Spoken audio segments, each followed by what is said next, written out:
Hi friends, welcome back to our channel. ನಾನಿವತ್ತು ಸಾಯಂಕಾಲದಿಂದ ವ್ಲಾಗ್ನ ಸ್ಟಾರ್ಟ್ ಮಾಡ್ಕೊಂಡಿದ್ದೀನಿ. ಇವತ್ತು ರಕ್ಷಾ ಬಂಧನ ಅಲ್ವಾ, ಅದಕ್ಕೋಸ್ಕರ ನಮ್ಮ ಅಣ್ಣನಿಗೆ ರಾಖಿ ಕಟ್ಟೋಣ ಅಂತೇಳಿ ಎಲ್ಲನೂ ಕೂಡ ರೆಡಿ ಮಾಡ್ಕೊಂಡಿದ್ದೀನಿ. ಹಾಗೆ ವಿಡಿಯೋ ಪೂರ್ತಿ ನೋಡಿ. ನಿಮ್ಗೆ ಇಷ್ಟ ಆದರೆ ಪ್ಲೀಸ್ ಲೈಕ್ ಮಾಡಿ, ಶೇರ್ ಮಾಡಿ, ಸಬ್ಸ್ಕ್ರೈಬ್ ಮಾಡ್ಕೊಳ್ಳಿ. ಹಾಗೆ ಬೆಲ್ಲೈಕನ್ ಹೊತ್ತಿ ನನ್ನ ಮುಂದೆ ನೋಟಿಫಿಕೇಷನ್ ನಿಮಗೆ ಬರುತ್ತೆ. ಸೊ ಪೂಜೆ ಕೂಡ ಎಲ್ಲ ಮಾಡಿದೆ. ಅದಾದ ನಂತರ ಇನ್ನು ರಾಖಿ ಕಟ್ಟೋಕ್ಕೆ ಅಂತೇಳಿ ತಟ್ಟೆಯಲ್ಲಿ ಕೂಡ ಎಲ್ಲ ಅಲಂಕಾರ ಮಾಡಿಟ್ಕೊಂಡಿದ್ದೀನಿ. ಎಲ್ಲರದ್ದು ಊಟ ಆದಮೇಲೆ ಸೊ ಈಗ ರಾಖಿನ ಕಟ್ತಾ ಇದ್ದೀನಿ. ತುಂಬ ಮಳೆ ಇತ್ತು, ಈಚೆ ಕೂಡ ಹೋಗೋಕ್ಕಾಗ್ತಾಯಿಲ್ಲ, ಅಷ್ಟೊಂದು ಮಳೆ ಬೀಳ್ತಾಯಿತ್ತು. ಅದಾದ ನಂತರ ಗುಡುಗು ಎಲ್ಲ ಕೂಡ ಬರ್ತಾಯಿತ್ತು. ರಾಖಿ ಕೂಡ ತಗೊಂಡು ಬರೋಕ್ಕಾಗಿರಲಿಲ್ಲ. ಅದಾದ ನಂತರ ಆನ್ಲೈನಲ್ಲಿ ಆರ್ಡ್ರ್ ಮಾಡಿದ್ವಿ, ಒಂದು 3 ರಾಖಿ ಏನೋ ಆರ್ಡ್ರ್ ಮಾಡಿದ್ವಿ.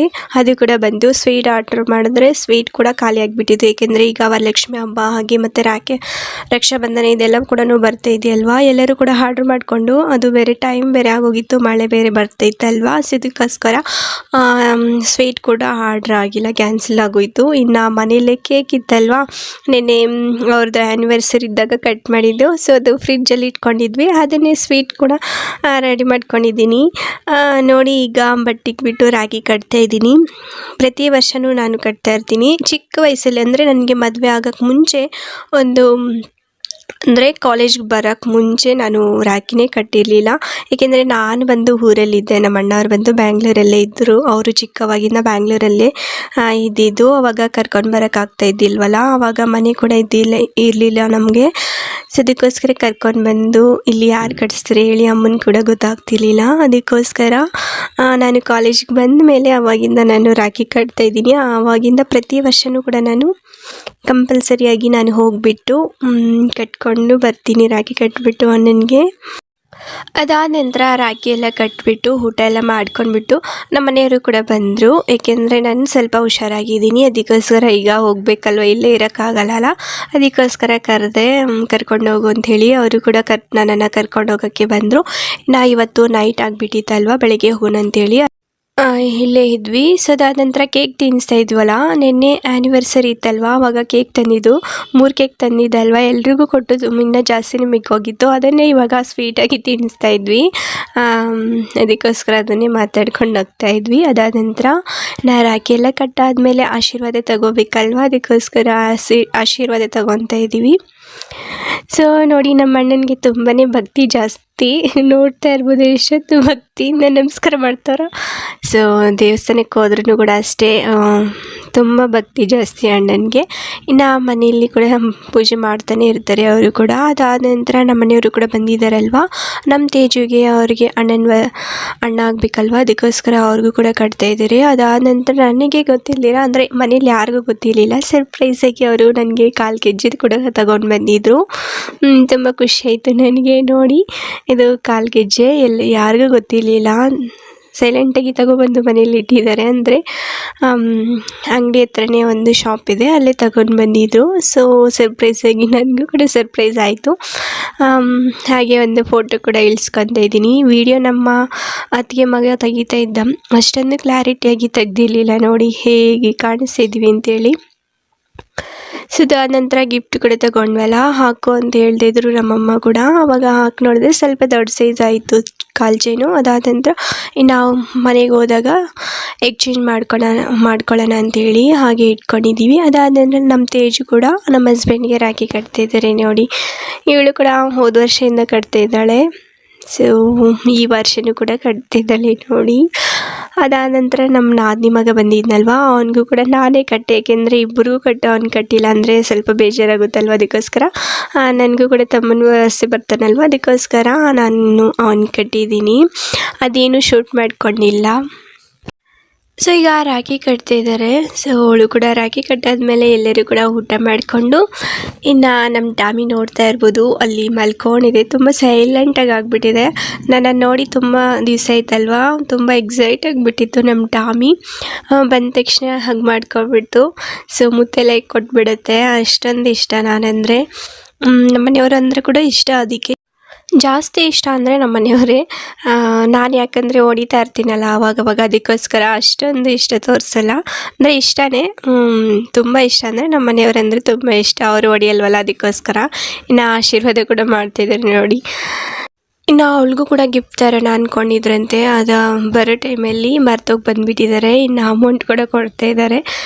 ಸೊ ಅಮೌಂಟ್ ಕೊಟ್ಟಿದ್ದಾರೆ ಅಷ್ಟೇ. ವಾಚ್ ಗಿಫ್ಟ್ ತಗೊಂಡು ಬರೋಣ ಅಂದ್ಕೊಂಡಿದ್ರಂತೆ. ತುಂಬ ಟ್ರಾಫಿಕ್ ಇದೆ, ಅದರಲ್ಲಿ ಮಳೆ ತುಂಬ ಇದೆಯಲ್ವ, ಅದಕ್ಕೋಸ್ಕರ ತಗೊಂಡು ಬರಲಿಲ್ಲ. ಫ್ರೆಂಡ್ಸ್, ಇದು ನಮ್ಮ ಅಣ್ಣ ನನಗೆ ರಾಖಿ ಕಟ್ಟಿದ್ನಲ್ವ, ಅವಾಗ ಕಾಲ್ ಚೈನ್ ಕೊಡಿಸಿದ್ದು. Hi, welcome back to channel. So ನಾನು ಇವಾಗ ಎದ್ದೇಳಿದ್ದೀನಿ. ಸೊ ಬಿಸಿನೀರನ್ನ ಕುಡಿತಾ ಇದ್ದೀನಿ. ನಾನು ನಮ್ಮಣ್ಣವ್ರ ಮನೆಯಿಂದ ನಮ್ಮ ಮನೆಗೆ ಬಂದೆ. ಸೊ ಬಂದಾದಮೇಲೆ ಅವಾಗಿಂದ ವ್ಲಾಗ್ನ ಸ್ಟಾರ್ಟ್ ಮಾಡ್ಕೊಂಡಿದ್ದೀನಿ. ಮಾರ್ನಿಂಗ್ ಸ್ವಲ್ಪ ಲೇಟಾಗೆ ಎದ್ದೇಳ್ಬಿಟ್ಟಿದ್ದೀನಿ, 7:30 ಆ ಥರ, ಏಕೆಂದರೆ ಹುಷಾರಿರ್ಲಿಲ್ವಲ್ಲ ಅದಕ್ಕೋಸ್ಕರ. ಸೊ ಇನ್ನು ಎದ್ದೇಳ್ಬಿಟ್ಟು ಬಿಸಿನೀರು ಕುಡ್ದು ಮತ್ತು ನನ್ನ ಡಯೆಟ್ನ ನಾನು ಕಂಟಿನ್ಯೂ ಮಾಡ್ಕೊತಾ ಇದ್ದೀನಿ. ಏಕೆಂದರೆ ನಮ್ಮಣ್ಣವ್ರ ಮನೇಲಿ ಇದ್ದಾಗ ಇದಷ್ಟು ತಿನ್ನೋಕ್ಕೆ ಆಗ್ತಿರ್ಲಿಲ್ಲ, ಹುಷಾರಿಲ್ಲ, ಅದಕ್ಕೋಸ್ಕರ ತಿನ್ನೋಕ್ಕೂ ಊಟನೂ ಸೇರ್ತಾ ಇದ್ದಿಲ್ಲ. ಈಗ ಸ್ವಲ್ಪ ಪರವಾಗಿಲ್ಲ. ಸೊ ಅದಕ್ಕೆ ನನ್ನ ಡಯೆಟ್ನ ನಾನು ಕಂಟಿನ್ಯೂ ಮಾಡ್ಕೊಂಡಿದ್ದೀನಿ. ಇನ್ನು ಸ್ಟವ್ ಕ್ಲೀನ್ ಮಾಡ್ತಿದ್ದೆ. ಇನ್ನು ನಿಮ್ಮೆಲ್ಲರಿಗೂ ಗೊತ್ತೇ ಇರುತ್ತೆ, ಹೆಣ್ಮಕ್ಳೇನಾದರೂ ಊರಿಗೆ ಏನಾದರೂ ಹೋಗಿ 1 ತಿಂಗಳು ಅಥವಾ 15 ದಿವಸ ಆ ಥರ ಇದ್ಬಿಟ್ಟು ಬಂದರೆ ಇನ್ನು ಇರೋ ಮನೆ ಹೆಂಗಿರುತ್ತೆ ಅಂತೇಳಿ ಎಲ್ಲರಿಗೂ ಗೊತ್ತೇ ಇರುತ್ತೆ. ಹಾಗೆ ನಮ್ಮ ಮನೆ ಕೂಡ ಸ್ವಲ್ಪ ಗಲೀಜಾಗೆ ಇರುತ್ತೆ, ಏಕೆಂದರೆ ಗಂಡಸ್ರು ಅಷ್ಟೊಂದು ನೀಟಾಗಿ ನೋಡ್ಕೊಳಲ್ವಲ್ಲ ಕಿಚನೆಲ್ಲ. ಸೊ ಅದಕ್ಕೋಸ್ಕರ ನಾನು ಎಲ್ಲನೂ ಕ್ಲೀನ್ ಮಾಡ್ಕೊತಾ ಇದ್ದೀನಿ ಕಿಚನ್ನ. ಹಾಗೆ ಬಾಲ್ಕನಿಯಲ್ಲಿ ಗಿಡಗಳೆಲ್ಲ ನಟ್ಟಿದ್ನಲ್ವ, ಸೊ ಅದನ್ನು ಕೂಡ ನೋಡ್ತಾ ಇದ್ದೀನಿ. ಎಲ್ಲ ಒಣಗಿಸ್ಬಿಟ್ಟಿದ್ರು. ಸೊ ನಾನು ಬಂದು ನೀರು ಹಾಕಿದ್ದೆ. ಮಳೆ ಬರ್ತೈತಲ್ವ, ಇಲ್ಲಿ ಬಾಲ್ಕನಿಯಲ್ಲಿ ಗೋಡೆ ಅಡ್ಡ ಇದೆ. ಸೊ ಮಳೆ ಅಷ್ಟೊಂದು ಬರಲ್ಲ, ಗಿಡಕ್ಕೆಲ್ಲ ಬೀಳಲ್ಲ. ಇಲ್ಲಿ ನಟ್ಟಿದ್ದೀನಲ್ವ ತುಳಸಿ ಗಿಡ, ಸೊ ಅದಕ್ಕೆ ಮಾತ್ರ ಅಷ್ಟೇ ಬೀಳುತ್ತೆ. ಗೋಡೆ ಪಕ್ಕ ಇರೋದು ಮಳೆ ಅಷ್ಟೊಂದು ಬರಲ್ಲ ಅಲ್ಲಿಗೆ. ಸೊ ಇನ್ನು ತುಳಸಿ ಗಿಡ ನಟ್ಟೋಗಿದ್ದೆ, ಚಿಕ್ಕ ಗಿಡ. ಸೊ ಇವಾಗ ದೊಡ್ಡದಾಗಿದೆ, ಚೆನ್ನಾಗಿ ಬಂದಿದೆ, ಹೂವು ಎಲ್ಲ ಬಿಟ್ಕೊಂಡಿತ್ತು. ಸೊ ಅದನ್ನೆಲ್ಲ ಕಿತ್ತು ಬಿಡ್ತಾಯಿದ್ದೀನಿ. ಇದು ಕಿತ್ತು ಬಿಟ್ಟರೆ ಗಿಡ ತುಂಬ ಚೆನ್ನಾಗಿ ಬರುತ್ತೆ. ಇನ್ನು ದಾಸವಾಳ ಐತಲ್ವ, ಇದು ಬಂದು ಗೋಡೆ ಪಕ್ಕ ಇಟ್ಟಿದೆ, ಅಷ್ಟೊಂದು ಬಿಸಿಲೇನು ಬೀಳ್ತಾ ಇಲ್ಲ, ಹೂವು ಕೂಡ ಅಷ್ಟೊಂದು ಬರ್ತಾ ಇದ್ದಿಲ್ಲ. ಅದಕ್ಕೋಸ್ಕರ ಇಲ್ಲಿ ಬಿಸಿಲು ಬರುತ್ತೆ ಅನ್ನೋಕ್ಕೋಸ್ಕರ ಅಲ್ಲಿ ಇಟ್ಟಿದೆ. ಈಗ ಹೂವೆಲ್ಲ ಚೆನ್ನಾಗಿ ಬರ್ತಾಯಿದೆ ನೋಡಿ. ಇಲ್ಲಿ ಗೋಡೆ ಪಕ್ಕ ಇಟ್ಟಿದ್ದೀನಲ್ವ, ಇಲ್ಲಿ ಮಳೆ ಅಷ್ಟೊಂದು ಬೀಳಲ್ಲ, ಗೋಡೆ ಇದೆಯಲ್ವ ಹಚ್ಚೋದಕ್ಕೋಸ್ಕರ. ಇನ್ನು ಕರಿಬೇವು ನೋಡ್ತಾ ಇರ್ಬೋದು, ತುಂಬಾ ಚೆನ್ನಾಗಿ ಬಂದಿದೆ. ಕರಿಬೇವೆಲ್ಲ ಕಿತ್ತುಬಿಟ್ಟಿದ್ದಾರೆ ನೋಡಿ. ನಮ್ಮ ಪಕ್ಕದ ಮನೆಯವರೇ ಇರ್ತಾರೆ, ಅವರೇ ಕಿತ್ಬಿಡ್ತಾರೆ ಆಂಟಿ. ಸೊ ಏನು ಮಾಡೋಕ್ಕಾಗಲ್ಲ, ಅಡ್ಜಸ್ಟ್ ಮಾಡ್ಕೊತ ಹೋಗಬೇಕು. ಇನ್ನು ಶುಂಠಿ ಕೂಡ ಚೆನ್ನಾಗಿ ಬಂದಿದೆ. ಕನಕಾಂಬರ ಗಿಡ ಎಲ್ಲ ಹೂವು ಚೆನ್ನಾಗಿ ಬಂದಿದೆ. ಈಗ ಕನಕಾಂಬರ ಬೀಜ ನೋಡಿ ಈ ರೀತಿ ಒಣಗಿದ್ರೆ ಅದನ್ನು ತೆಗೆದುಬಿಟ್ಟು ಈ ರೀತಿ ಪಾಟಲ್ಲಿ ಹಾಕಿದ್ರೆ ತುಂಬ ಚೆನ್ನಾಗಿ ಮೊಳಕೆ ಬರುತ್ತೆ. ಅದಾದ ನಂತರ ಶುಂಠಿ ನಟ್ಟಿದ್ನಲ್ವ, ಅದು ಕೂಡ ಚೆನ್ನಾಗಿ ಬಂದಿತ್ತು. ಇನ್ನು ಜೋಳದ ಬೀಜ ಒಂದು ಹಾಕಿದೆ, ಅದು ನೋಡ್ಬೋದು ಎಷ್ಟು ಎತ್ತರ ಆಗಿದೆ ಅಂತೇಳಿ, ನೋಡ್ತಾ ಇರ್ಬೋದು. ಇದು ತುಂಬ ಎತ್ತರ ಬೆಳೆದ್ಬಿಟ್ಟಿದೆ. ಅದರಲ್ಲೇ ರೋಸ್ ಗಿಡ ಹಾಕಿದೆ, ಅದು ಕೂಡ ರೋಸ್ ಎಲ್ಲ ಬಂದಿದೆ. ಇನ್ನು ಮುತ್ತು ಮಲ್ಲಿಗೆ ಅದು ಸ್ವಲ್ಪ ಕಡಿಮೆ ಆಗಿದೆ, ಸೀಸನ್ ಇಲ್ವಲ್ಲ ಅದಕ್ಕೋಸ್ಕರ. ಅದಾದ ನಂತರ ಇದೊಂದು ಗಿಡ, ಇದ್ರ ಹೆಸರು ನನಗೆ ಗೊತ್ತಿರಲಿಲ್ಲ. ಸೊ ಇದು ನೀರು ಜಾಸ್ತಿ ಆಗಿಬಿಟ್ಟು ತುಂಬ ಕಲರ್ ಚೇಂಜ್ ಆಗಿಬಿಟ್ಟಿದೆ. ಇನ್ನು ರೋಸು ತುಂಬಾ ಬಿಟ್ಟಿತ್ತು. ಇವತ್ತು ಪೂಜೆ ಮಾಡೋಣ ಅಂಥೇಳಿ ಎಲ್ಲ ಕಟ್ ಮಾಡ್ಕೊಂಡು ಬಿಟ್ಟಿದ್ದೆ. ಇನ್ನು ನೋಡ್ತಾ ಇರ್ಬೋದು, ಮನೆ ಒಳಗಡೆ ಬಂದರೆ ಎಷ್ಟೊಂದು ಗಲೀಜಾಗಿದೆ. ಎಲ್ಲಿ ನೋಡಿದ್ರು ಬಟ್ಟೆಗಳು, ಮತ್ತು ಕಿಚನ್ ನೋಡಬೇಕು, ಇದೆಲ್ಲ ಒಗ್ದಿರೋ ಬಟ್ಟೆ ಹಾಕಿರೋದು. ಸುಮಾರು ಬಟ್ಟೆ ಇತ್ತು, ಜಾಸ್ತಿ ದಿನ ಆಗಿತ್ತಲ್ವ, ಅದಕ್ಕೋಸ್ಕರ ವಾಷಿಂಗ್ ಮಿಷನ್ಗೆ ಹಾಕಿ ಬಿಸಿಲಲ್ಲಿ ಒಣಗಿಸ್ಬಿಟ್ಟು ಚೇರ್ ಮೇಲೆ ತಂದು ಹಾಕಿದ್ದೀನಿ. ಇನ್ನು ಕಿಚನ್ ಕೂಡ ನೀಟಾಗಿ ಕ್ಲೀನ್ ಮಾಡ್ಕೊಬೇಕು. ಎಲ್ಲ ಪಾತ್ರೆ ಎಲ್ಲ ಇತ್ತಲ್ವ, ಅದನ್ನೆಲ್ಲ ತೊಳೆದುಬಿಟ್ಟು ನೀಟ್ ಮಾಡ್ಕೋಬೇಕು. ಇನ್ನು ಟಾಮಿಗೆ ಬಂದು ಅಡುಗೆ ಮಾಡ್ತಿದ್ದೆ, ಸ್ಟವ್ ಒರೆಸೋಣ ಅಂಥೇಳಿ ಹೋಗಿದ್ದೆ. ಸೊ ಟಾಮಿಗೆ ಊಟ ಮಾಡಿರ್ಲಿಲ್ಲಲ್ಲ, ಅದಕ್ಕೆ ಮರ್ತೋಗ್ಬಿಟ್ಟಿದ್ದೆ. ಇನ್ನು ಒರ್ಸೋಕ್ಕೆ ಮುಂಚೆನೇ ಆ ಟಾಮಿಗೆ ಅಡುಗೆ ಮಾಡಿಬಿಡೋಣ ಅಂಥೇಳಿ ಮಾಡ್ತಾಯಿದ್ದೀನಿ. ಇನ್ನು ದೇವ್ರ ಮನೆ ಕೂಡ ಅಷ್ಟೇ, ಅದು ಕೂಡ ಸುಮಾರು ದಿವಸ ಆಯಿತು, ಒಂದು 15 ದಿವಸ, ತಿಂಗಳ ಮೇಲೇ ಆಗಿಬಿಟ್ಟಿದೆ ಪೂಜೆ ಮಾಡಿ ಮನೆಯಲ್ಲಿ. ಎಲ್ಲ ಕ್ಲೀನ್ ಮಾಡಿಕೊಂಡು ಇವತ್ತು ಪೂಜೆ ಮಾಡೋಣ ಅಂಥೇಳಿ ನಾನು ಎಲ್ಲ ರೆಡಿ ಮಾಡ್ಕೊತಾ ಇದ್ದೀನಿ. ಈಗ ಬಟ್ಟೆ ಎಲ್ಲ ವಾಷಿಂಗ್ ಮಿಷನ್ಗೆ ಹಾಕಿ ಒಣಗಿಸಿ, ಬಿಸಿಲು ಕೂಡ ಸರಿಯಾಗಿ ಬರ್ತಾ ಇಲ್ವಲ್ಲ ಈ ನಡುವೆ, ಮೋಡ ಥರ ಆಗಿದೆ. ಇದು 2 ದಿವಸದ ಬಟ್ಟೆ. ಸೊ ಒಣಗೇ ಇರಲಿಲ್ಲ, ಇವತ್ತು ಒಣಗಿತು. ಸ್ವಲ್ಪ ಬಿಸಿಲು ಬಂದಿತ್ತಲ್ವ, ಒಣಗಿದೆ. ಇದು ನನ್ನ ಬಟ್ಟೆ ಮಾತ್ರ ಅಷ್ಟೇ. ಇನ್ನೆಲ್ಲ ಮಡಚಿಬಿಟ್ಟು ಮತ್ತು ಪಾತ್ರೆಯಲ್ಲೇ ತೊಳೆಯೋಣ ಅಂಥೇಳಿ ತೊಳಿತಾ ಇದ್ದೀನಿ. ಈಗ ಸ್ವಲ್ಪ ಹುಷಾರಾಗಿದ್ದೀನಿ. ಸುಸ್ತೆಲ್ಲ ಸ್ವಲ್ಪ ಇತ್ತು, ಆದರೂ ಮನೇಲಿ ಕೆಲಸ ಮಾಡ್ಕೊಳ್ಬೇಕಲ್ವ, ಮಾಡ್ಕೊತಾ ಇದ್ದೀನಿ. ನಿಧಾನಕ್ಕೆ ಎಲ್ಲ ಕೆಲಸ ಮಾಡ್ಕೊತಾ ಇದ್ದೀನಿ. ಒಂದು ಕಡೆ ಇನ್ನು ಟಾಮಿಗೆ ಕೂಡ ಊಟ ಮಾಡ್ತಾಯಿದ್ದೀನಿ. ಅದಕ್ಕೆ ಬಂದು ಸ್ವಲ್ಪ ಹಾಕಿ ಮತ್ತು ಕೋಳಿ ಕಾಲು ಇರುತ್ತಲ್ವ, ಅದೊಂದೆರಡು ಹಾಕಿಬಿಟ್ಟು ಸ್ವಲ್ಪ ಉಪ್ಪು ಅರಿಶಿನ ಹಾಕಿ ಬೇಯಿಸ್ಕೊಟ್ರೆ ಅದು ತಿಂದ್ಬಿಡುತ್ತೆ. ಇನ್ನು ಪಾತ್ರೆ ಎಲ್ಲ ತೊಳೆದಾದ್ಮೇಲೆ ಸ್ಟವ್ ಕೂಡ ಕ್ಲೀನ್ ಮಾಡಬೇಕಲ್ವ. ಸುಮಾರು ದಿವಸ ಆಗಿಬಿಟ್ಟಿತ್ತು, 1 ತಿಂಗಳ ಮೇಲೆ. ಇದೆಲ್ಲ ಅದರಲ್ಲಿ ಬಂದಿರೋ ಸಾಂಬಾರ್ದೆಲ್ಲ ಇರುತ್ತೆ, ಎಲ್ಲ ಚಳಿ ಇರುತ್ತೆ, ಎಣ್ಣೆ ಜಿಡ್ಡೆಲ್ಲ ಆಗಿರುತ್ತೆ. ಸೊ ನೆನೆಸಿಕ್ಬಿಟ್ರೆ ನೀಟಾಗಿ ಬಂದುಬಿಡುತ್ತೆ. ಈ ರೀತಿ ಟೂತ್ ಬ್ರಷ್ ಇರುತ್ತಲ್ವ, ಅದರಲ್ಲಿ ಈ ರೀತಿ ಕ್ಲೀನ್ ಮಾಡ್ಕೊಳ್ಬೇಕಾಗುತ್ತೆ. ಆವಾಗ ಚೆನ್ನಾಗಿ ಬಂದುಬಿಡುತ್ತೆ. ಅದರಲ್ಲಿ ಏನಾದರೂ ಬ್ಲ್ಯಾಕೇಜ್ ಆಗಿದ್ರೂ ಕೂಡ ಎಲ್ಲ ಬಂದುಬಿಡುತ್ತೆ. ನೋಡಿ, ಈ ರೀತಿ ಕ್ಲೀನ್ ಮಾಡ್ಕೊಳ್ಬೇಕಾಗುತ್ತೆ. ಸೊ ಫಸ್ಟು ಒಂದ್ಸರಿ ನೆನೆಸ್ಬಿಟ್ರೆ ಸೋಪ್ ಹಾಕಿ ನೀಟಾಗಿ ಗಲೀಜೆಲ್ಲ ಬಂದುಬಿಡುತ್ತೆ. ಆವಾಗ ತುಂಬ ಪಳ ಅಂತ ಹೊಳಿತಾ ಇರುತ್ತೆ ಸ್ಟವ್. ನಾನು ಇದು ಗಾಜಿಂದು ಸುಮಾರು ನಮ್ಮ ಮದುವೆ ಆದಾಗ ತೊಗೊಂಡಿರೋದು. ಇದು ತುಂಬ ಚೆನ್ನಾಗಿ ಇಟ್ಕೊಂಡಿದ್ದೀನಿ. ಇದೇ ರೀತಿ ಇರಬೇಕು, ನನ್ನ ಸ್ಟವ್ ಎಲ್ಲ ನೀಟಾಗಿರಬೇಕು. ಹಾಗೆ ಕಿಚನೆಲ್ಲ ನೀಟಾಗಿದ್ದರೆ ನನಗೆ ಮನಃಶಾಂತಿ ಆಗೋದು. ಇಲ್ಲಾಂದರೆ ತುಂಬಾ ಕೋಪ ಬಂದುಬಿಡುತ್ತೆ ಕಿಚನ್ ನೀಟಾಗಿಲ್ಲ ಅಂದರೆ. ಸೊ ಈಗ ಪೇಷನ್ಸ್ ತಗೊಂಡು ಎಲ್ಲ ಕ್ಲೀನ್ ಮಾಡ್ಕೊತಾ ಇದ್ದೀನಿ. ಇನ್ನು ರಂಗೋಲಿ ಹಾಕ್ಕೋತಾ ಇದ್ದೀನಿ ನೋಡಿ. ಸೊ ವಿಭೂತಿ ಇರುತ್ತಲ್ವಾ, ಅದು ನೆನೆಸ್ಬಿಟ್ಟು ಈ ರೀತಿ ನಾನು ರಂಗೋಲಿ ಹಾಕ್ಕೊಳ್ಳೋದು. ಇನ್ನು ಸ್ವಲ್ಪ ಅರಿಶಿನ ಕುಂಕುಮ ಕೂಡ ಇಡ್ತಾಯಿದ್ದೀನಿ. ರಂಗೋಲಿ ಹಾಕಿ ನಂತರ ಅರಿಶಿನ ಕುಂಕುಮ ಇಡ್ತಾಯಿದ್ದೀನಿ. ಈ ರೀತಿ ನೀಟಾಗಿ ಸ್ಟವ್ನ ರೆಡಿ ಮಾಡಿಕೊಂಡು ಪೂಜೆ ಮಾಡ್ಕೊತೀನಿ. ಸ್ಟವ್ಗೂ ಕೂಡ ತುಂಬ ಒಳ್ಳೆಯದಲ್ವ ಈ ರೀತಿ ಮಾಡ್ಕೊಂಡ್ರೆ. ಸೊ ಫೈನಲಿಗೆ ಈ ರೀತಿ ಬಂದಿದೆ. ಇನ್ನು ನೋಡ್ತಾ ಇರ್ಬೋದು, ಈ ರಂಗೋಲಿ ಎಲ್ಲ ಹಾಕಿದ್ದೀನಲ್ವ, ಒಂದೇ ದಿನಕ್ಕೆ ಅದೆಲ್ಲ ಎಣ್ಣೆ ಜಿಡ್ಡೆಲ್ಲ ಎಗರ್ಬಿಡುತ್ತೆ. ಒಗ್ಗರಣೆ ಹಾಕ್ಕೊತೀವಲ್ಲ, ಆವಾಗ ಎಣ್ಣೆ ಎಲ್ಲ ಎಗರುತ್ತೆ, ರಂಗೋಲಿ ಎಲ್ಲ ಹೋಗಿಬಿಡುತ್ತೆ. ಅದಕ್ಕೆ ಸಿಂಪಲಾಗಿ ಹಾಕ್ಕೊಂಡಿದ್ದೀನಿ ರಂಗೋಲಿ. ನಮ್ಮ ಮನೆಯೆಲ್ಲ ಗುಡಿಸ್ಕೊತಾ ಇದ್ದೀನಿ. ಕಸ ಎಲ್ಲ ಇತ್ತಲ್ವ, ಮೂಲೆಯಲ್ಲೆಲ್ಲ ಇರುತ್ತೆ ಅಲ್ವ ಕಸ, ಸೊ ಅದಷ್ಟು ನೀಟಾಗಿ ಗುಡಿಸ್ಕೊತಾ ಇದ್ದೀನಿ. ಇನ್ನು ಜೇಡ ಎಲ್ಲ ಕಟ್ಟಿರುತ್ತಲ್ಲ, ಅದು ಕೂಡ ಧೂಳೆಲ್ಲ ಒರೆಸ್ಕೊತಿದ್ದೀನಿ, ಗೋಡೆ ಎಲ್ಲ. ಹೆಣ್ಮಕ್ಳು ಒಂದು ವಾರ ಇಲ್ಲದೇ ಇದ್ರೇ ಮನೆಯೆಲ್ಲ ತುಂಬ ಗಲೀಜಾಗಿಬಿಡುತ್ತೆ. ಅಂಥದ್ರಲ್ಲಿ ನಾನು ಒಂದು 15 ದಿವಸನೇ ಆಗೋಗಿತ್ತು ನಮ್ಮ ಅಣ್ಣವ್ರ ಮನೆಗೆ ಹೋಗಿ. ಸೊ 15 ದಿವಸ ಆದಮೇಲೆ ಬಂದಾಗ ನೋಡಿದ್ರೆ ಮನೆ ಎಲ್ಲ ವಾಸನೆ ಹೊಡಿತಾ ಇದೆ. ಸೊ ಅದಕ್ಕೆ ನೀಟಾಗಿ ಸ್ವಲ್ಪ ಪೇಷನ್ಸಿಂದ ನಾನು ಕ್ಲೀನ್ ಮಾಡ್ಕೊತಾ ಇದ್ದೀನಿ ಕಿಚನ್ನ, ಹಾಗೆ ಮನೇನ. ಗುಡಿಸಿ ಎಲ್ಲ ಆಯಿತು. ಈಗ ಮನೆ ಒರೆಸ್ಕೊತಾ ಇದ್ದೀನಿ. ನಾನು ಬಂದು ಲೈಝಲ್ ಇರುತ್ತಲ್ವ, ಅದನ್ನು ಹಾಕ್ಕೊತೀನಿ. ಅದೇನಾದರೂ ಇಲ್ಲ ಅಂದರೆ ಶಾಂಪು ಹಾಕ್ಕೊತೀನಿ, ತಲೆಗೆ ಹಾಕ್ಕೊತೀವಲ್ಲ ಆ ಶಾಂಪೂನ ಹಾಕ್ಕೊತೀನಿ. ನಂತರ ಸ್ವಲ್ಪ ಅರಿಶಿನ ಮತ್ತು ಉಪ್ಪನ್ನ ಹಾಕ್ಕೊಂಡು, ಕಲ್ಲುಪ್ಪು ಇರುತ್ತಲ್ವ ಅದು ಹಾಕ್ಕೊಂಡು ಮನೆ ಒರೆಸ್ಕೊಂಡು ಬಿಡ್ತೀನಿ.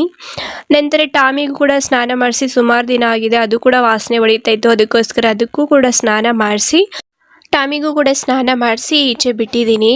ಇವತ್ತು ಸ್ವಲ್ಪ ಬಿಸಿಲು ಬಂದಿದೆ, ಸೊ ಚೆನ್ನಾಗಿ ಒಣಗಿಬಿಡುತ್ತೆ ಅಂತೇಳಿ ತಣ್ಣೀರು ಸ್ನಾನನೇ ಮಾಡಿಸಿದ್ದೀನಿ, ತಲೆಗೇನು ಮಾಡಿಸಿರಲಿಲ್ಲ. ಇನ್ನು ಈಚೆ ಎಲ್ಲ ನೀರು ಹಾಕಿಬಿಟ್ಟು ಎಲ್ಲ ತೊಳೆದು ಬಿಟ್ಟಿದ್ದೀನಿ. ಪಾಟ್ ಕೆಳಗಡೆ ಎಲ್ಲ ಮಣ್ಣೆಲ್ಲ ಆಗಿರುತ್ತಲ್ವ, ಅದೆಲ್ಲ ನೀಟಾಗಿ ತೊಳೆದು ಬಿಟ್ಟಿದ್ದೀನಿ.